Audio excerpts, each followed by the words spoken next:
Historia de Asia, trabajo práctico número 1. El texto que yo elegí es el texto de Eric Wolf, Europa y la gente sin historia, y específicamente el capítulo 8. Eric Wolf fue un antropólogo, historiador estadounidense de origen judío, suscribió al marxismo y es conocido por sus estudios sobre el campesinado, la influencia de Europa y las relaciones con el resto del mundo.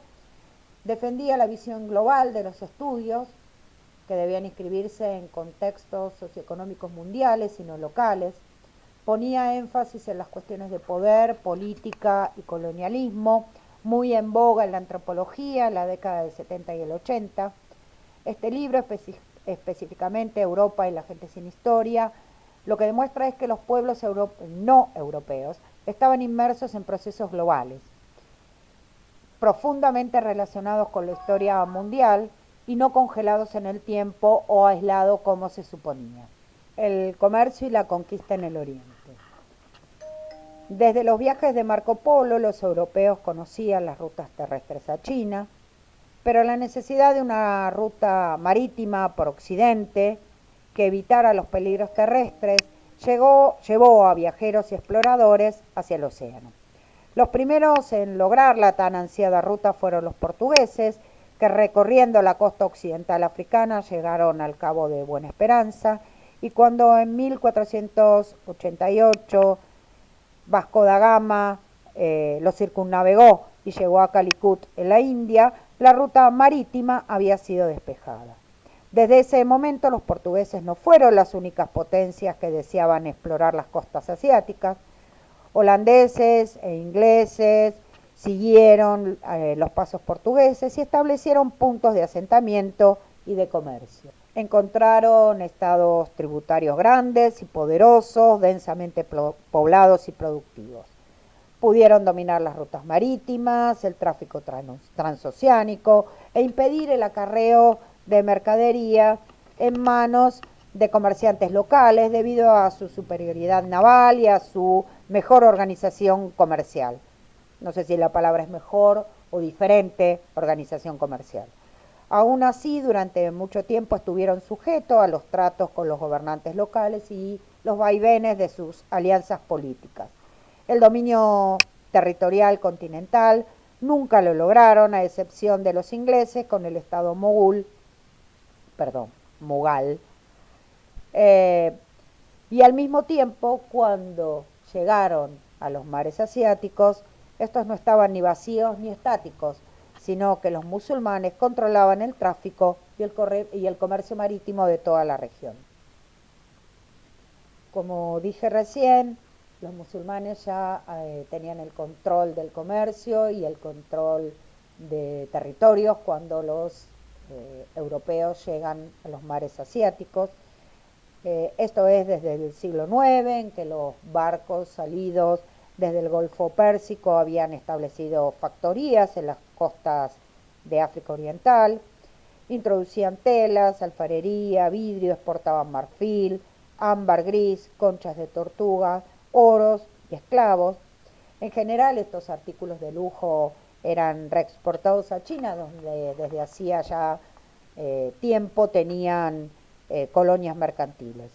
A fines del siglo XI ya se establece el primer gobierno musulmán en la India, y de ahí en más la expansión fue progresiva. Bengala y Gujarat, como dos zonas muy importantes, se convierten en Islam, y por supuesto los dos puertos comerciales de las ciudades pasan bajo el control de sus nuevos gobernantes islámicos. A fines del siglo XIII conforman, o sea, toman los estrechos malayos que se islamizan, y la ciudad de Malaca se convierte en el emporio musulmán más importante. En el siglo XIV ya la India se encontraba bajo el control musulmán, a excepción de una pequeña región de Vijayanagar, que seguía siendo hinduista.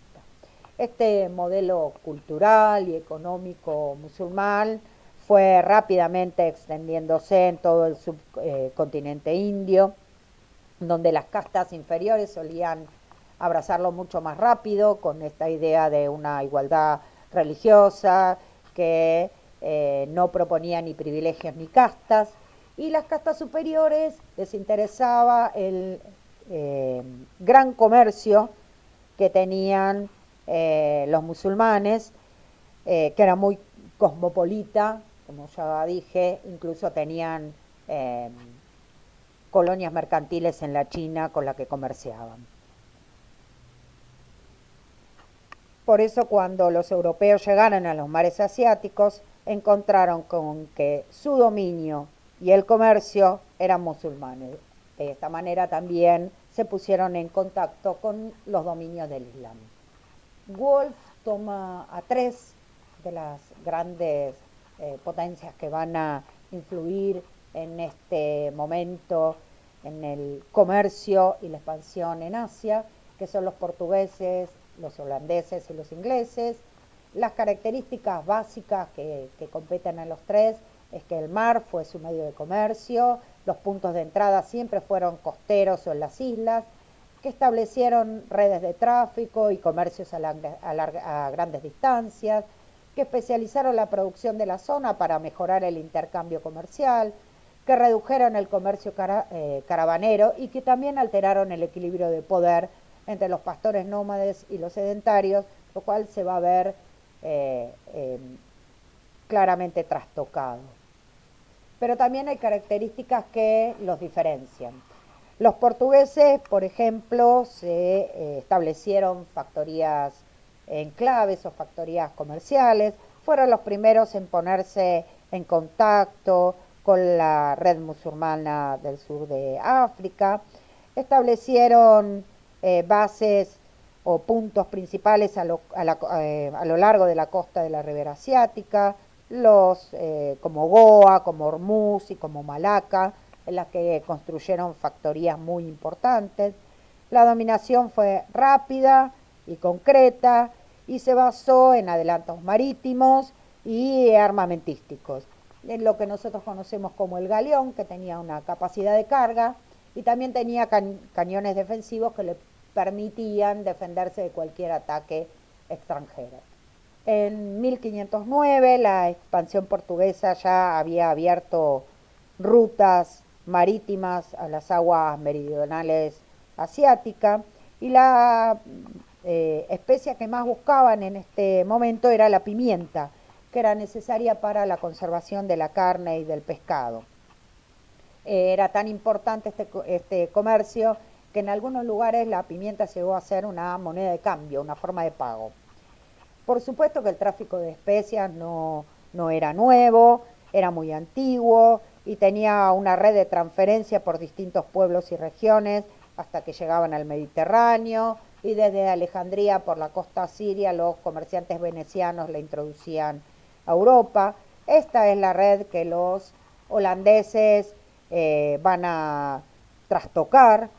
Por un tiempo la controlan, la pueden dominar, pero nunca van a tener el monopolio total de la pimienta. La preferencia portuguesa también se centró en el control marítimo de los mares asiáticos, por lo que se le pedía a sus capitanes una licencia y el pago de derechos aduaneros en cada uno de los fortines. Como dije antes, nunca lograron tener una porción territorial continental. Lo intentaron en China en 1521, pero fueron rápidamente repelidos por el ejército imperial. Aún así, utilizaron a Macao para participar de su comercio bajo los términos del emperador.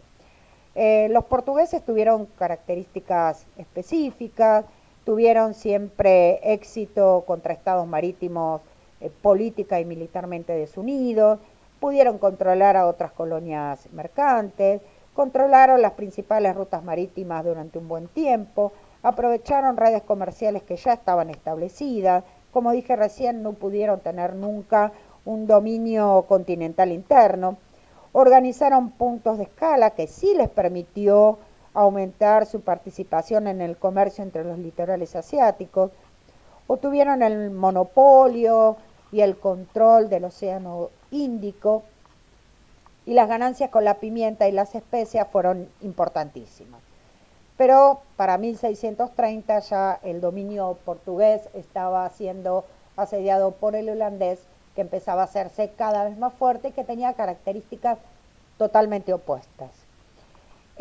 Como decía recién, ya desde 1600 la presencia holandesa es evidente y la competencia con los portugueses comienza a hacerse notoria. En 1602 se conforma la Compañía Holandesa de las Indias Orientales, que es una concesión comercial que da el gobierno holandés a esta compañía. Tiene una diferencia fundamental. La compañía tenía el monopolio absoluto del comercio holandés. Y si además se le otorgó el derecho de hacer la guerra, pactar la paz, construir fuertes y organizar administración local. La meta básica era el dominio completo sobre la producción y la distribución de las especias. A diferencia de los portugueses y como vamos a ver de los ingleses también, acá no había participación privada. Era la compañía la única que podía establecer este comercio y para ello necesitaba una dominación completa. Los ataques holandeses contra los fortines portugueses en Asia se iniciaron en 1605 y de ahí en más, en 1638 empiezan a atacar Ceilán, que era una gran productora de té. En 1658 logran controlar definitivamente la isla y la producción no solamente de té, sino de canela.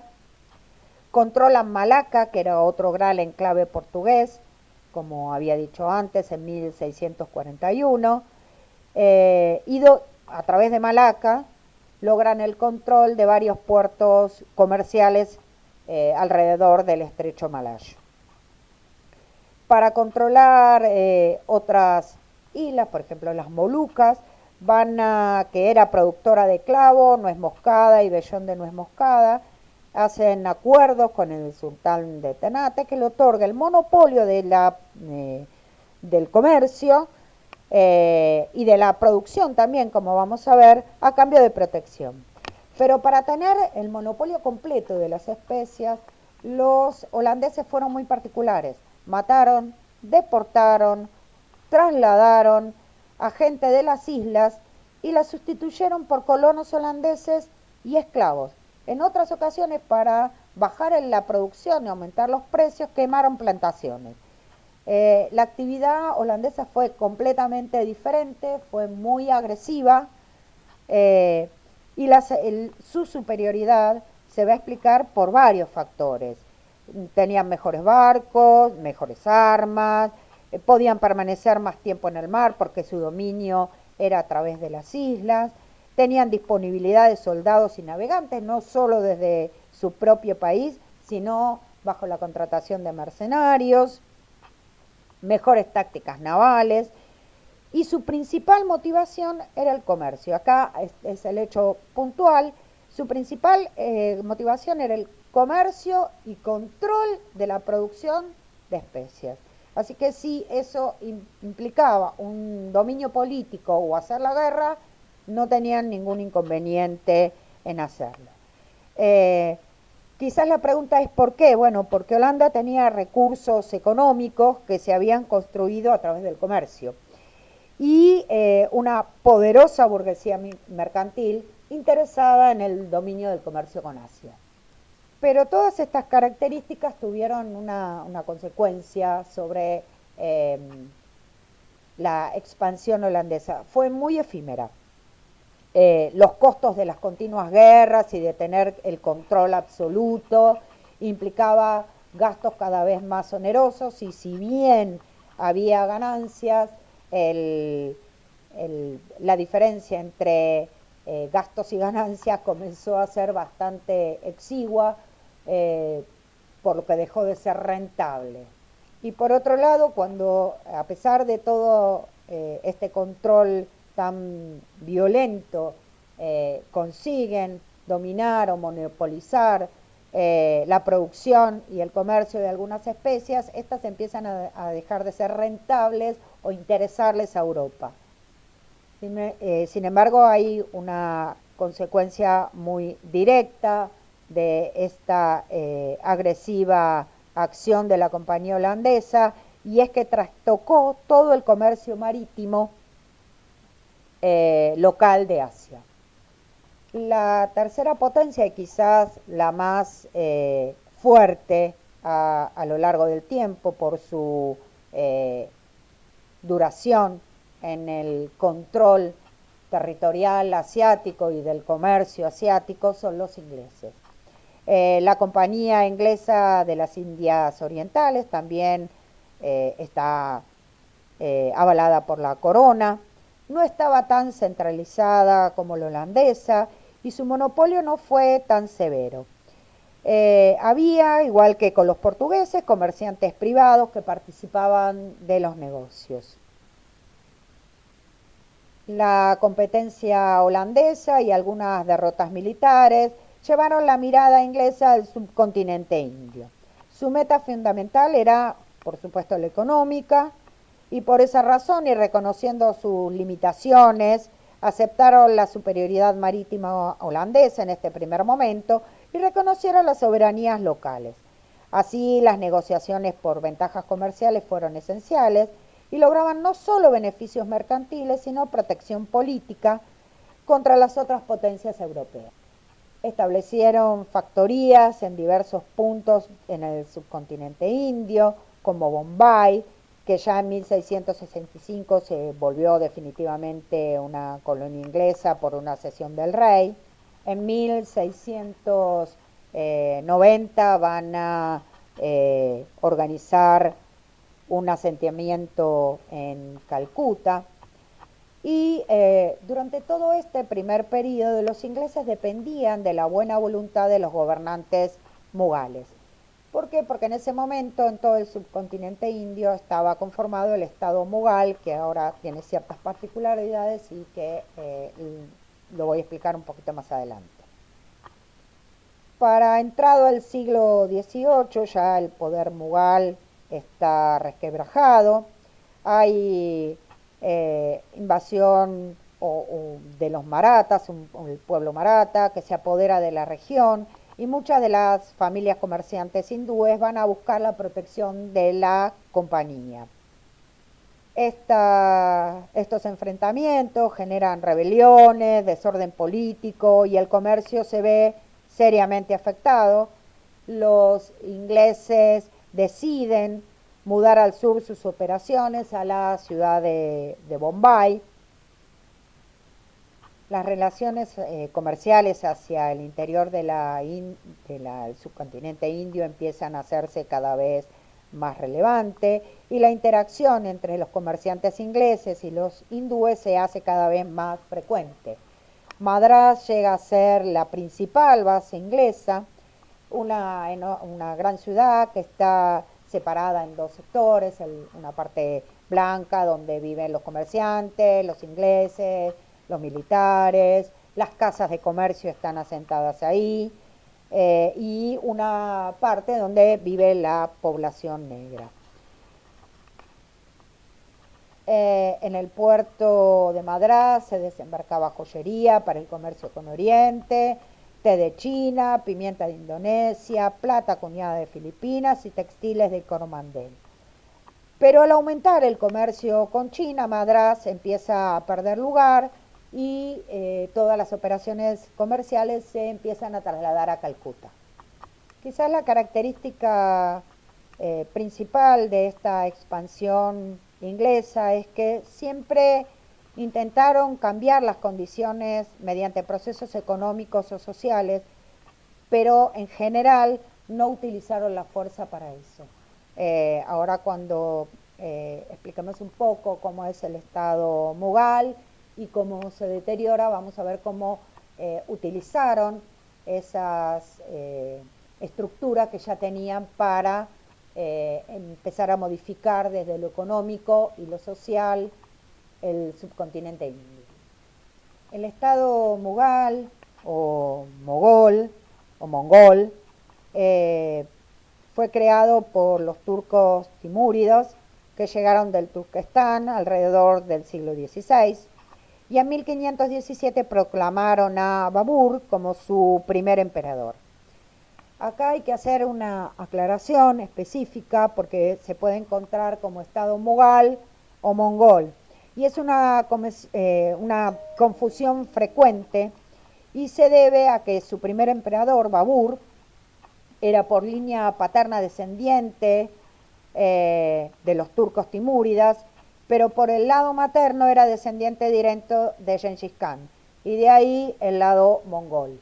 Es un detalle importante que suele generar confusión, de hecho me la generó a mí, así que es para tener presente que el primer emperador mughal, que como dije es Babur, tiene ascendencia directa también de los mongoles.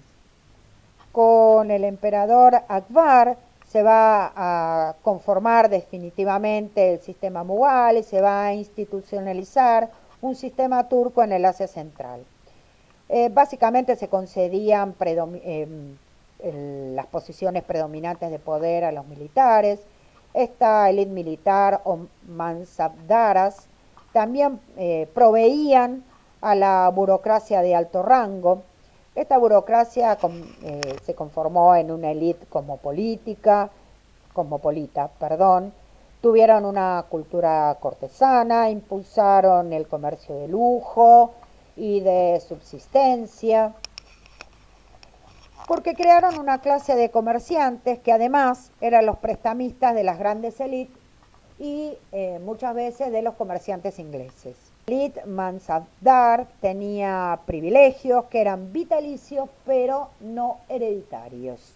El otro grupo importante eran los zamindares o jefes de los linajes locales importantes que sí tenían derechos hereditarios patrimoniales para recibir tributo de algunas regiones específicas.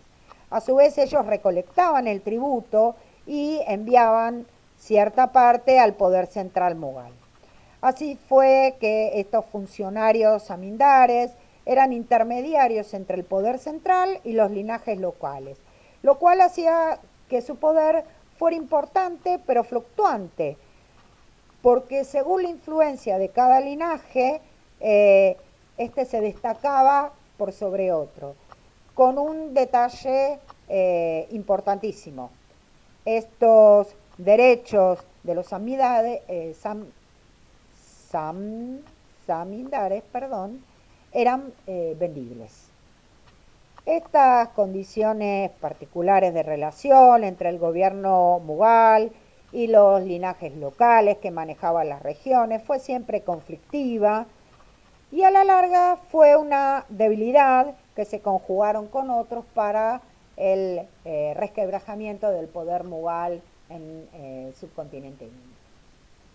El otro punto importante era la oposición religiosa al Islam, que era también un punto de conflicto y debilidad. El hinduismo, los cultos eclécticos como el Bhakti, que era uno de los más importantes, eran fuertes entre las clases más bajas, de las castas más bajas. Era un factor de disolución y había linajes o jefes locales que propiciaban este tipo de culto. Al inicio, los gobernantes mughales aceptaron las diferencias religiosas, como lo dije antes, eran tentadoras, olvidándose de privilegios y de castas, pero con el tiempo se volvieron intolerantes y las persecuciones religiosas provocaron rebeliones enormes, que se hacían cada vez más fuertes a medida que el poder mughal se resquebrajaba. Los linajes locales ya no respondían de la misma manera y las rebeliones generaban cada vez más disolución del poder. Al mismo tiempo perdieron apoyo de los linajes hindúes, que en general eran prestamistas, y los funcionarios de las regiones alejadas comenzaron a manejarse libremente y aumentaron su poder y comerciaron abiertamente y por su cuenta con los europeos.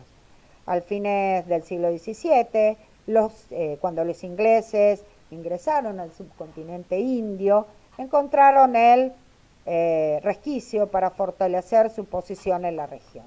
Si bien ya comerciaban y tenían relaciones con estos gobiernos mughales, ahora habían encontrado la opción para controlar el gobierno definitivamente.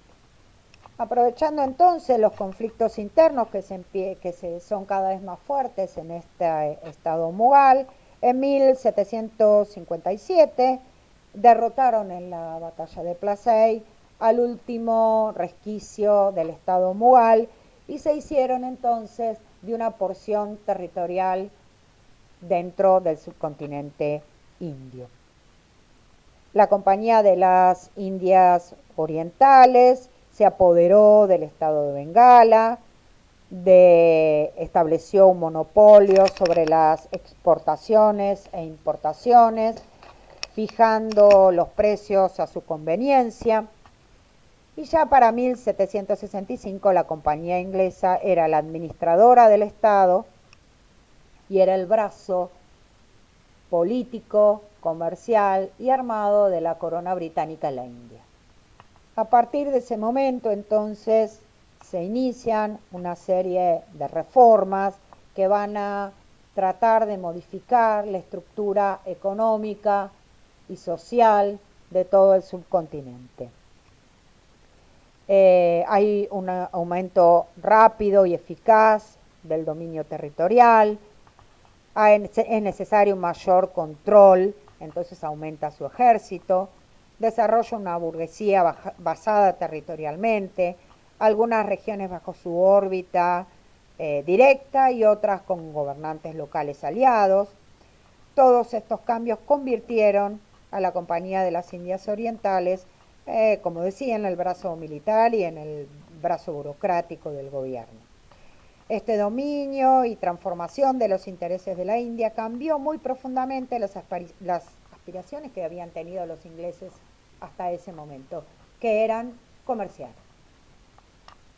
A partir de este momento, entonces, inicia una serie de reformas agrarias, fiscales, la apertura más profunda al comercio a China y reformas sociales. O sea, hay dos grupos de reformas, económicas y sociales.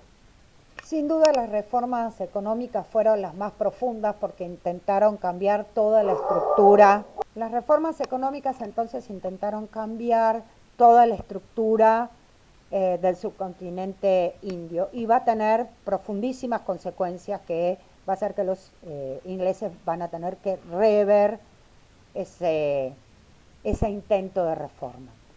Las reformas económicas básicamente son agrarias y fiscales y van de la mano. Las agrarias es porque cambia la tenencia de la tierra. Hay que tener en cuenta que el Estado mughal era tributario. El excedente no tenía que ver con la propiedad de la tierra, sino con un dominio personal o por cargo que se ejercía sobre los agricultores. Cuando los ingleses intentan, transforman esto, lo primero que hacen es convertir a los agricultores en propietarios de la tierra, a los que ya se les exige el pago no de un tributo como al antiguo Estado mughal, sino de impuestos en dinero. Y acá el endeudamiento empieza a ser cada vez más profundo, porque no pueden hacer frente a ese pago. Al mismo tiempo, al ser propietarios de la tierra, podían, bajo legislación inglesa, venderla, hipotecarla. Entonces se produce también que muchos agricultores empiezan a perder la tierra en manos de los prestamistas porque no logran hacer frente a esos pagos. Por supuesto que acá también hay una burocracia que se tiene que hacer cargo del cobro de esos impuestos, que en muchos casos estaba en manos de funcionarios indios, que a su vez solían prestarle dinero a los agricultores para hacer frente y que a su vez solían quedarse con las tierras de estos agricultores que no podían pagar sus préstamos. Como consecuencia entonces de estos nuevos sistemas de propiedad de la tierra y de fijación de impuestos y de procedimientos legales británicos, ingleses mejor dicho, surgió una nueva clase de terratenientes que tenía su origen en burócratas, banqueros y comerciantes hindúes. La reforma agraria tenía un objetivo fundamental, que era la producción para el mercado de azúcar, tabaco, especias, algodón, yute o índigo. Si bien esta intervención logró algunas plantaciones de monocultivo, toda una red de relaciones internas entre las distintas regiones o comerciantes locales se perjudicaron o se destruyeron. Así estos burócratas que habían logrado tener una posición de privilegios, cobrando impuestos y al mismo tiempo siendo prestamistas y al mismo tiempo quedándose con la tierra cuando los agricultores no podían pagar, conformaron una oligarquía rural, enlazadas por parentesco y casta, y con un doble juego de relaciones, tributarias con el campo y empresariales con los mercaderes. Las reformas sociales también empiezan a ser importantes y tienen que ver también con las reformas económicas y con el dominio político. Hay un fin de las antiguas jerarquías modales por linajes territoriales, tributarios, de relación entre las distintas comunidades. Hay nuevas jerarquías, como decía recién, de terrateniente, que están relacionadas con esta implantación de un capitalismo básico en la India. Hay también, obviamente, para mantener este control, un ejército que tiene su oficialidad británica, pero que en los mandos medios utiliza o está formada por hindúes de castas superiores, que también les da una jerarquía diferente. Todos estos cambios económicos, políticos y sociales van a generar un desorden en las relaciones sociales y económicas dentro de las castas más bajas y se inicia durante todo el siglo XIX una serie de rebeliones que afectaron cada vez a más regiones. Las antiguas jerarquías económicas y políticas se destruyeron, la importación de productos ingleses cambió definitivamente el panorama y desarmó las artesanías y las producciones locales, las redes internas de contención. Entre 1840 y 1850, la transformación de la economía de la India orientada a cubrir las necesidades del mercado, el endeudamiento constante y la imposibilidad de cubrir las necesidades cotidianas de los agricultores desató una ola de rebeliones que se inició en el norte con el Gran Motín de 1857. Las causas de estas rebeliones, como ya dije, eran económicas. También había una base religiosa que tenía que ver con el hinduismo en cuanto a la matanza de vacas, de las que se utilizaba el cebo, y de los musulmanes con su relación, o sea, con su aversión a los cerdos, pero básicamente tienen que ver con lo económico, aunque no hay que dejar de lado que hay siempre un aspecto religioso en estos pueblos. Quizás la excusa para iniciar la gran rebelión de 1857 tenga una causa religiosa, pero en realidad hay una causa muy profunda que es económica. Dignatarios antiguos, notables locales, aldeanos, campesinos, iniciaron este levantamiento y aunque la rebelión fue aplastada violentamente, significó para los ingleses de que había que cambiar la política con respecto a la India porque podía perderse. Perder el control significaba una fuente importante de comercio, de productos y de anclaje político en Asia. Luego de aplastada la rebelión, los ingleses entonces decidieron cambiar su política con respecto a la India.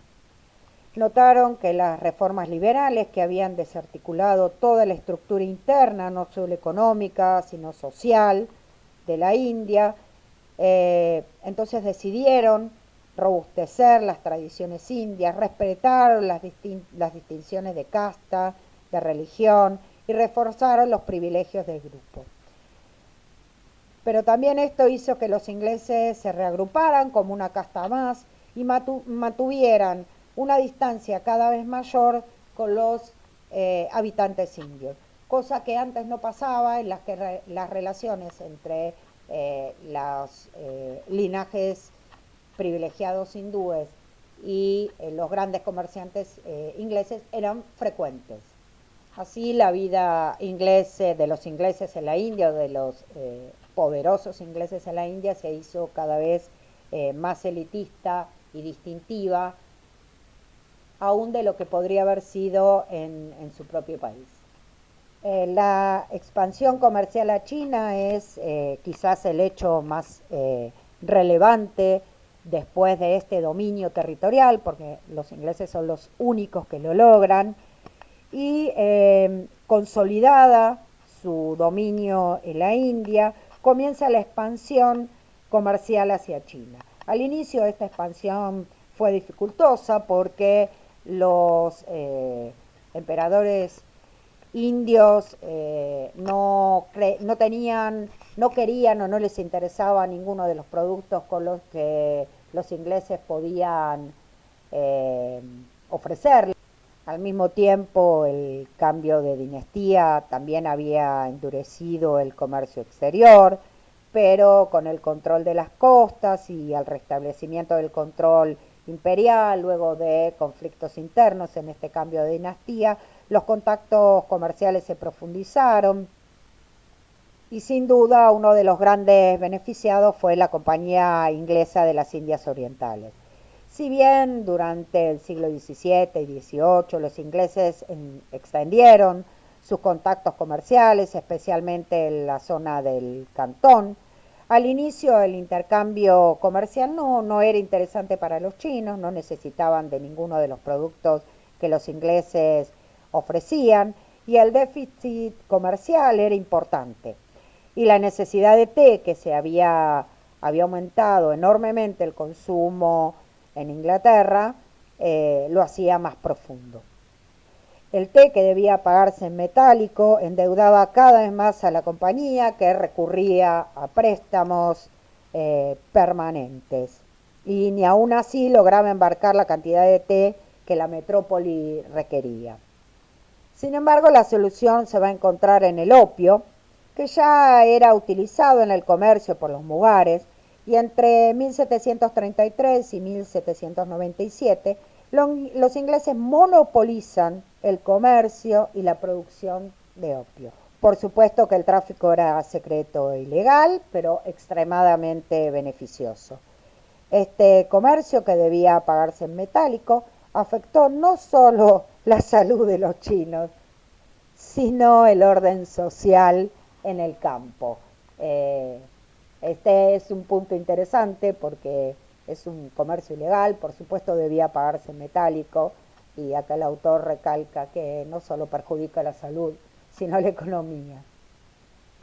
Sin duda, el opio fue uno de los elementos principales de expansión comercial inglesa-china, pero también es cierto que hay otro tipo de comercio que se va a desarrollar no solamente por los ingleses, sino por los holandeses también, que fue la provisión de armas de fuego a pequeños estados isleños que utilizaban para defenderse de otros grupos que querían tomar el poder.